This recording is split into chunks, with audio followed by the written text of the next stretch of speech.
আসসালামু আলাইকুম, আমি জামাল নাসের। আজকে পড়ব হচ্ছে ফার্মেন্টার।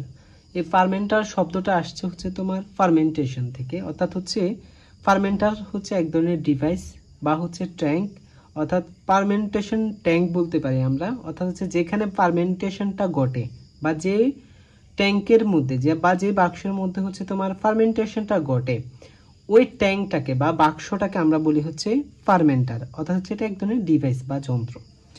দেখো তাহলে ফার্মেন্টারের ডেফিনেশনটা দেখো, ইজ এ ডিভাইস, এটা হচ্ছে এক ধরনের ডিভাইস বা বাক্স that provide optimum environment two micro organism to grow.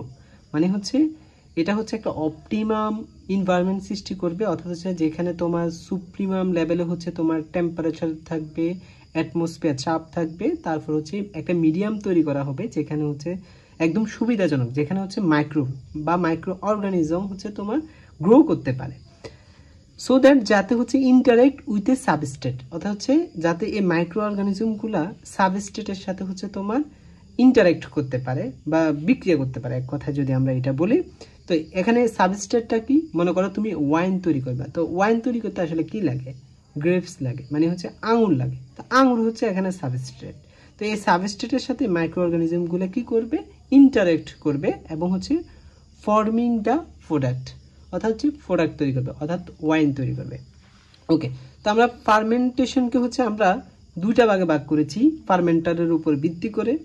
তো তোমার হচ্ছে একটা হচ্ছে বেস ফার্মেন্টেশন আর একটা হচ্ছে কন্টিনিউয়াস ফার্মেন্টেশন।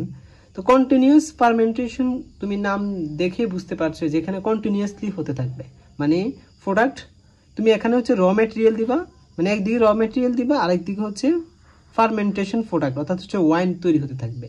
মানে এটা কন্টিনিউয়াস, এটা কোনো বন্ধ হবে না। হ্যাঁ, এটা কোনো বন্ধ হবে না।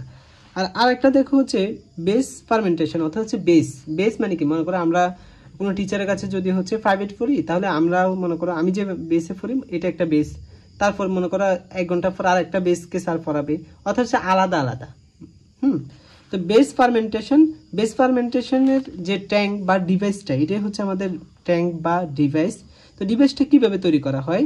ডিভাইসটা বেস ফার্মেন্টেশনের ডিভাইসটা এমনভাবে তৈরি করা হয় যাতে হচ্ছে দুই সাইড দিয়ে, একদিকে হচ্ছে তোমার ব্যাকটেরিয়াল কালচার দেওয়া হবে, আরেক সাইডে হচ্ছে তোমার র মেটেরিয়াল দেওয়া হবে, মানে একসাথে মনে করো দুইটা দেওয়া হবে। এবং হচ্ছে এখানে একটা ট্যাঙ্ক থাকবে, এটাকে হচ্ছে আমরা ট্যাঙ্ক বলি। আর এই যে এখানে দেখতে পাখার মতো, এটাকে বলা হচ্ছে টারবাইন। এই টারবাইনগুলো হচ্ছে প্রতিনিয়ত ঘুরতে থাকবে, এখানে একটা মোটর থাকবে আর কি, মোটরটা দিয়ে ট্যাঙ্কটা প্রতিনিয়ত, এই টারবাইনটা প্রতিনিয়ত ঘুরবে। ঘুরলে কি হবে? এই ব্যাকটেরিয়াল কালচার এবং হচ্ছে তোমার র মেটেরিয়াল, অর্থাৎ হচ্ছে মনে করো আঙুর বা গ্রেপস।